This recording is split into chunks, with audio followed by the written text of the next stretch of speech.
اعوذ باللہ من الشیطان الرجیم بسم اللہ الرحمن الرحیم۔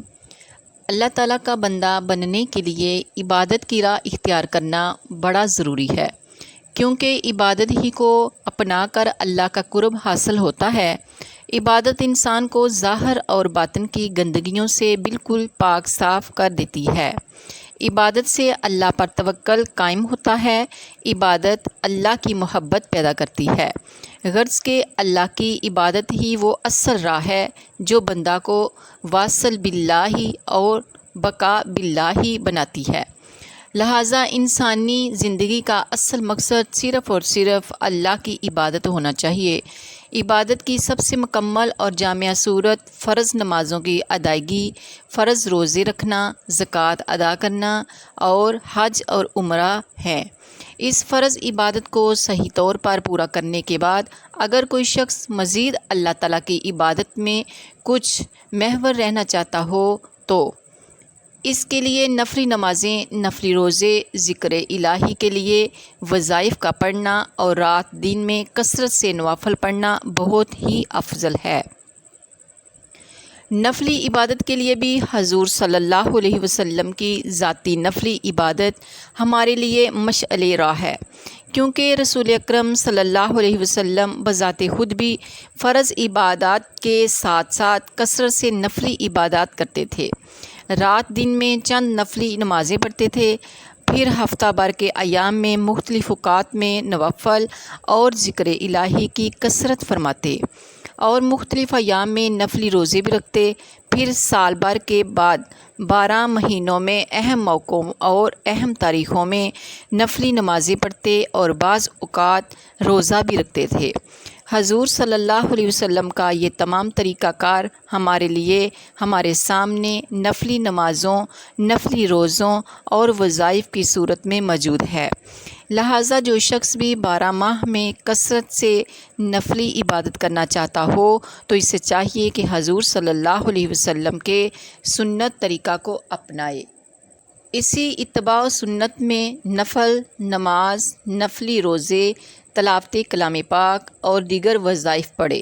سال بھر کے مہینوں اور ہفتہ کے ایام میں جو نفلی عبادت حضور صلی اللہ علیہ وسلم کرتے تھے، اس کی ادائیگی کا سنت طریقہ پیش خدمت ہے۔ بعض نوافل اور وظائف کو بزرگان دین نے بھی اپنے معمولات میں شامل کیا۔ معزز سامعین اکرام، اسی طرح اسلامی سال میں 12 مہینے ہیں۔ ان میں سے پہلا مہینہ محرم الحرام کا ہے۔ محرم کو محرم کی کہنے کی وجہ یہ ہے کہ اس ماہ میں جنگ و قتال حرام ہے۔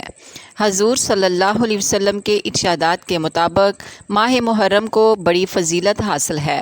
بالخصوص اس مہینے میں 10ویں محرم الحرام کا دن بڑا معظم ہے، جسے یوم عاشوراء کہا جاتا ہے۔ تاریخی اعتبار سے اس مہینے کو اسلامی مہینوں میں بڑی اہمیت حاصل ہے، کیونکہ اس میں بڑے اہم واقعات رونما ہوئے۔ اس کے متعلق حضرت عمر فاروق رضی اللہ تعالیٰ عنہ سے روایت ہے کہ ایک مرتبہ میں نے بارگاہ رسالت میں عرض کیا، یا رسول اللہ صلی اللہ علیہ وسلم، اللہ تعالیٰ نے یوم عاشوراء کے ساتھ ہم کو بڑی فضیلت عطا فرمائی۔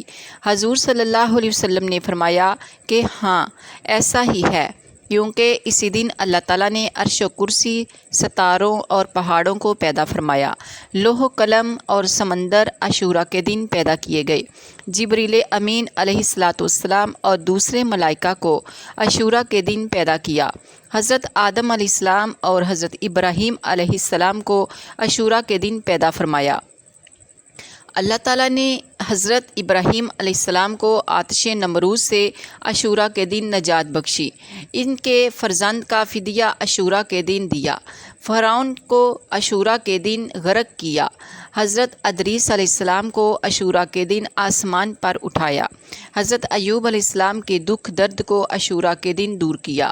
حضرت عیسیٰ علیہ السلام کو عاشوراء کے دن اٹھایا۔ حضرت عیسیٰ علیہ السلام کی پیدائش بھی عاشوراء کے دن ہوئی۔ حضرت آدم علیہ السلام کی توبہ بھی اسی دن قبول ہوئی۔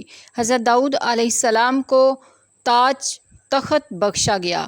حضرت سلیمان علیہ السلام کو جن و انس پر حکومت اسی دن عطا ہوئی۔ خود باری تعالیٰ رب کائنات جو ہے اسی دن عاشوراء کے دن عرش پر متمکن ہوا۔ قیامت عاشوراء کے دن ہوگی۔ آسمان سے سب سے پہلی بارش عاشوراء کے دن ہوئی، جس دن آسمان سے پہلی مرتبہ رحمت نازل ہوئی، اور وہ عاشوراء کا دن تھا۔ جس نے عاشوراء کے دن غسل کیا وہ مرض الموت کے سوا کسی بیماری میں مبتلا نہ ہوگا۔ جس نے عاشوراء کے دن پتھر کا سرما آنکھ میں لگایا یا تمام سال اس کو عشوب چشم نہیں ہوگا۔ جس نے اس دن کسی کی عیادت کی گویا اس نے تمام اولاد آدم کی عیادت کی۔ جس نے عاشوراء کے دن کسی کو ایک گھونٹ پانی پلایا اس نے گویا ایک لمحہ بھی اللہ کی نافرمانی نہیں کی۔ حضرت عبداللہ بن عباس رضی اللہ تعالیٰ عنہ سے روایت ہے، فرماتے ہیں کہ حضور صلی اللہ علیہ وسلم نے ارشاد فرمایا، جس نے عاشوراء کے دن کسی یتیم کے سر پر ہاتھ پھیرا تو اللہ تعالیٰ اس کے لیے یتیم کے سر کے ہر بال کے عوض ایک ایک درجہ جنت میں بلند فرمائے گا۔ انیس الواعظین میں ہے کہ حضرت عثمان غنی رضی اللہ تعالیٰ عنہ سے مروی ہے کہ حضور صلی اللہ علیہ وسلم نے فرمایا، اللہ تعالیٰ کے مہینہ محرم کی بزرگی کرو۔ جس نے محرم کی بزرگی کی اللہ تعالیٰ اسے جنت میں بزرگی عطا کرے گا اور دوزخ کی آگ سے محفوظ رکھے گا۔